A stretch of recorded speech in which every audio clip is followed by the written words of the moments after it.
We go on with our fourth and last presentation for today, which will be coming from Paulo POSSA from inVision, and he will talk about line scan applications made simple.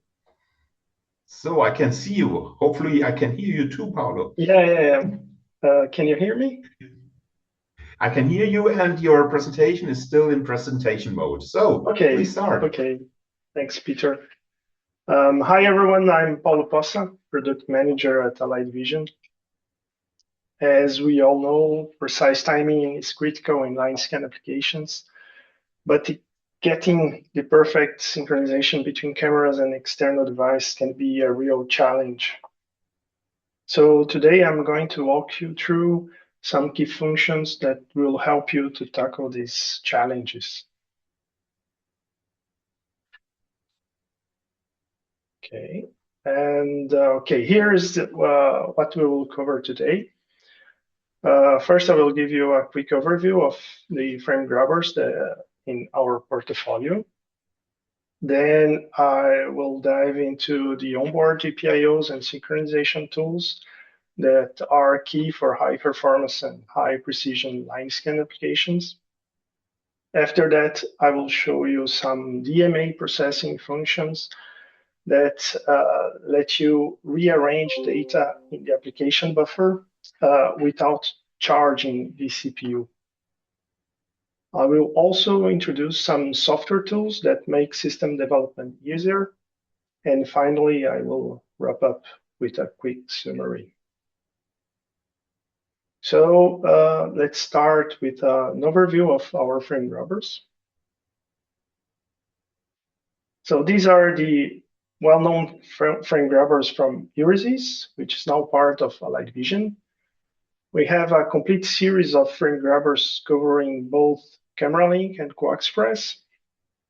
For camera link, we have the GrabLink family, ranging from base up to full DECA configurations. For co-express, we have the CoaxLink family, supporting 4 and 8 6x6 connections, as well as 1, 2, 4, and very soon 8 6p12 connections. We also support co-express over fiber for 40G and 100G cameras. Okay, so now let's look on the onboard GPIOs and synchronization tools available in these grabbers.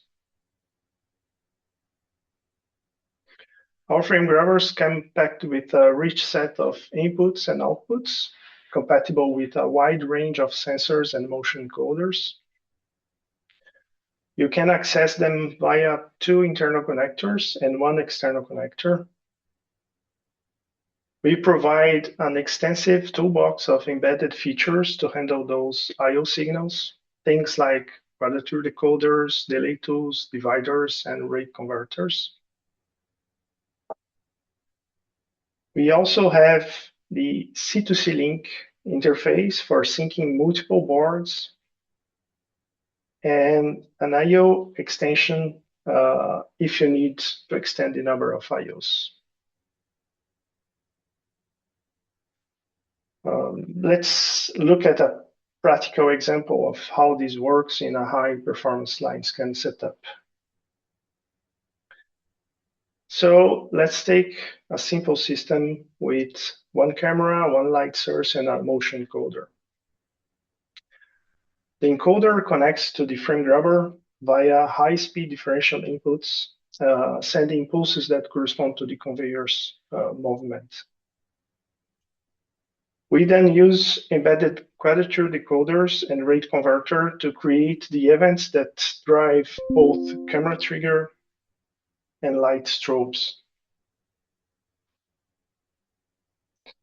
The camera and illumination controller defines the strobe duration for the light source and exposure time for the co-express triggering, which includes jitter compensation to clean up any transmission jitter.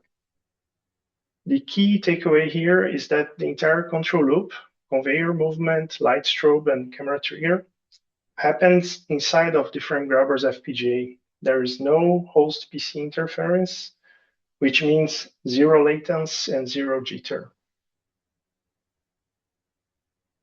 Plus, you can sync multiple frame grabbers together using C2C link. Inside of the camera and illumination controller, there is a feature called multiple cycle timing.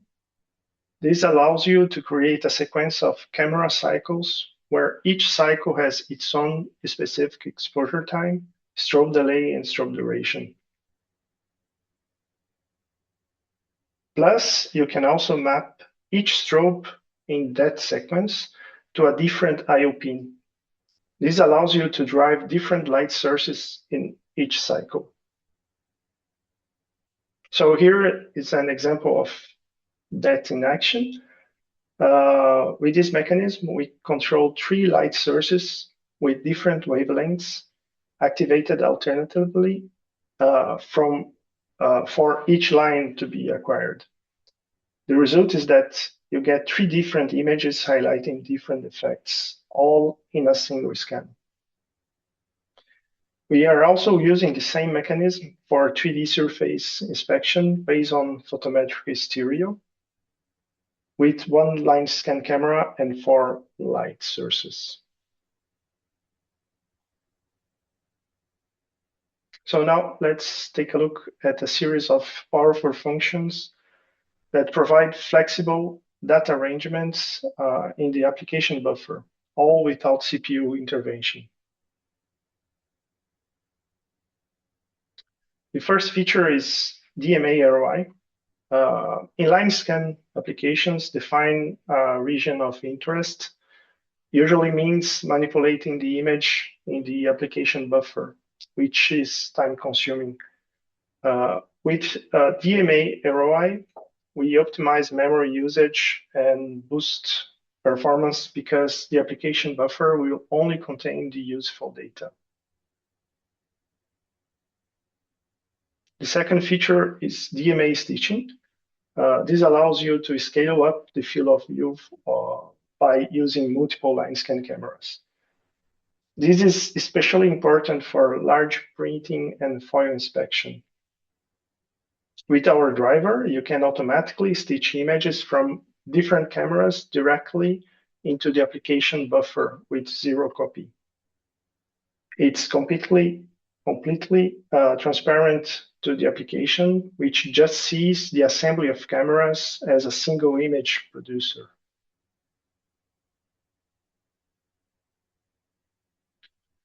Then there is DMA interlacing. This is useful when each line exposed to alternating light sources. Normally, processing this requires memory copies and on the host PC, which takes time and CPU resources. We've moved this process to the DMA level, so no memory copies and no CPU processing are necessary. Your application simply receives 2 separate buffers, 1 for each light source. And here's a demo of this function for the secondary battery industry, where we are inspecting battery foil using interleaved dark field and bright field illumination. The camera acquires 1 line with dark field lighting and 1 line with bright field, and so on. The Quaxlink card then separate these lines and store them into 2 distinct images in the host memory.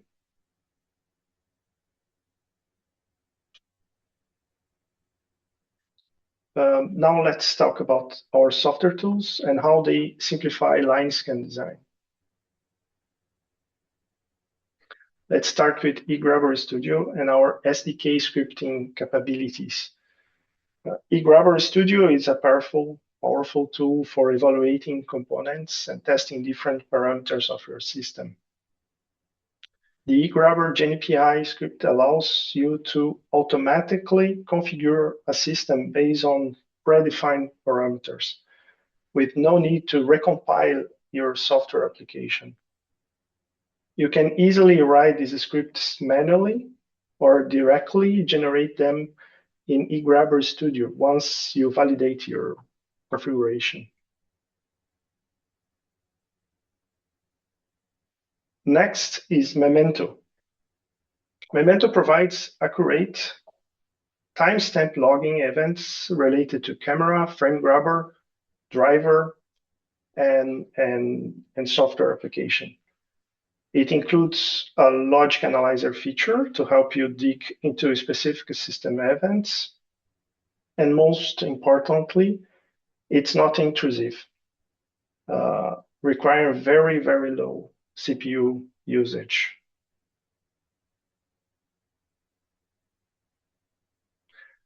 Last but not least, we have metadata insertion. Basically, each line trigger latches metadata. So each line triggers will capture metadata coming from the system. This information is attached to the resulting line. This adds an extra dimension to your application by telling you the exact conditions under which the line was acquired. It's great for precise image reconstruction, ensuring that each line corresponds to the right physical position. Also, to maintain data integrity and monitoring performance.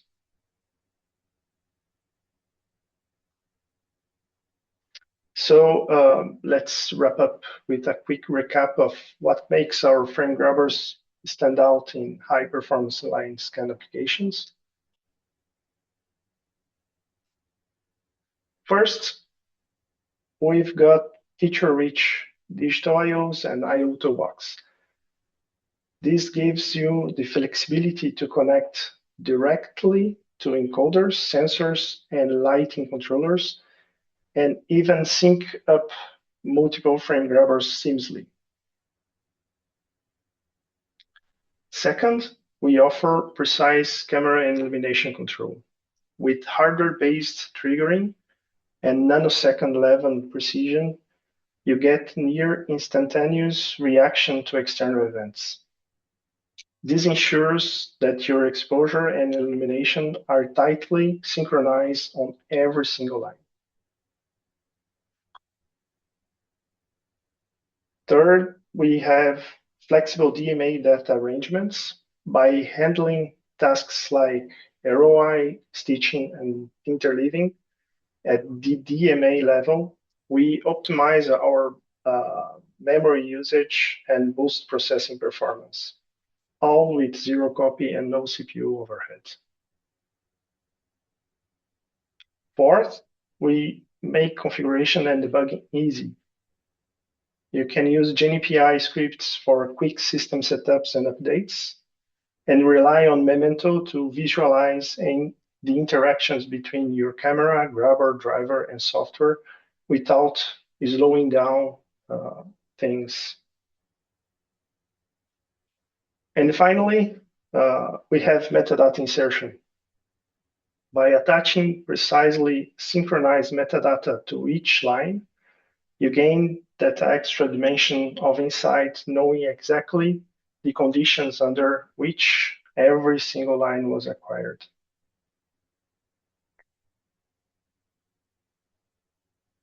That's it.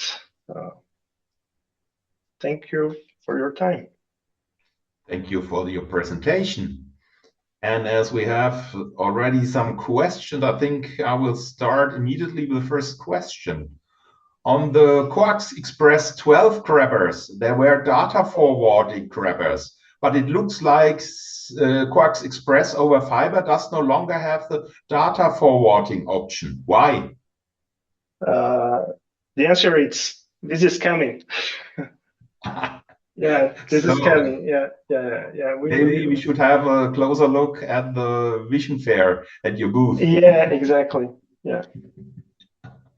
And is the CXP12 to COF converter comparable to a frame grabber from technology and pricing side, or is it more like a low-cost passive element? In terms of price, it's comparable with frame grabber,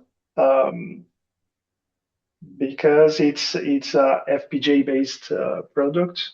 So we have to really take the high speed interface from the coax side, so the coax shell side, and then transformed it into the fiber side. So we have to have all the high speed transceivers and a little bit of processing inside. But so it's not a passive component. It's a very, very active component. So I think we're going on with the final Q&A. So if maybe John, David, and Dale could also start up with the cameras. But the next question is still for Paulo. Is it possible to stitch more than 2 line scan cameras together? Yes, of course. Yeah, the example I used to make it simple, but you can have many line scan cameras depending on the field of view that you want to achieve. Paulo, just a question to the stitching. Does the stitching mechanism require the cameras to be physically aligned at the same vertical position? No, not really. Yeah, for example, for CIS cameras, if you have two captors, two sensors, usually you have the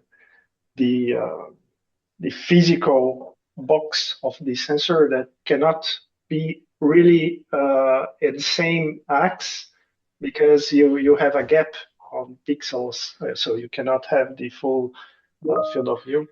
So you can have an offset and put to cover the whole field of view, and or you solve this by using new DMA arrangement, or by simply triggering the two sensors with some delay between the two sensors to align the acquired line in the buffer. So no, it's not necessary, and sometimes it's even impossible. Yeah. So I think we're coming to an end. Once again, thank you for the speakers for their interesting presentations. Thank you very much. Our next webinar will be on June 10th, the inVision Day Metrology, and on 16th, the Vision on the Edge webinar before the summer break starts. I hope every one of you learned a lot of things. I do, of course. So thank you very much, and see you next time. Thank you. Thanks all. Thanks other presenters. Okay. Bye. Cheers, guys. Bye. Cheers.